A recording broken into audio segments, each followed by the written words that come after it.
The air was thick with the scent of ink and carbon paper.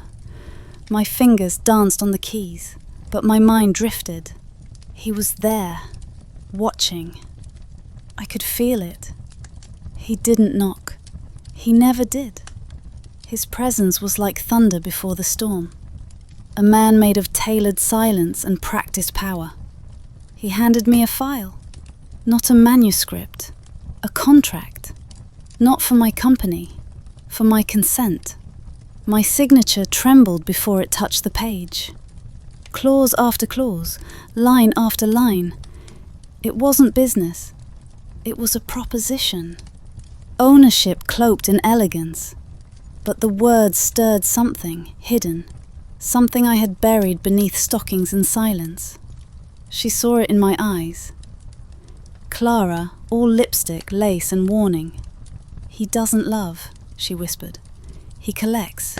I found the key in my drawer. No note, just a room number. My fingers trembled as I traced the number. He hadn't asked me to follow. He knew I would. It wasn't a bedroom. It wasn't an office. It was something between a cathedral and a confession. Walls lined with silence. A chair. A mirror. And him. He gestured, just once, toward the chair. I obeyed without understanding. My knees bent before my mind did.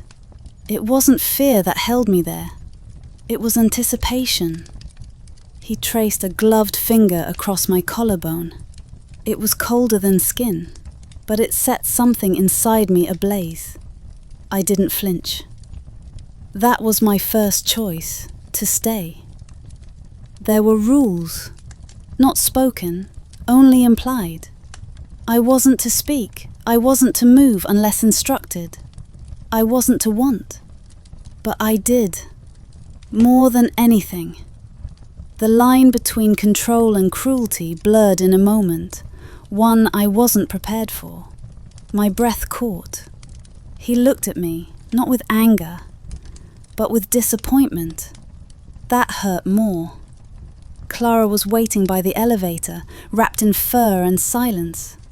You stayed, she said, not with judgment, with pity, maybe envy, maybe both. In the mirror, I didn't recognize the woman staring back. She wasn't broken. She wasn't whole either.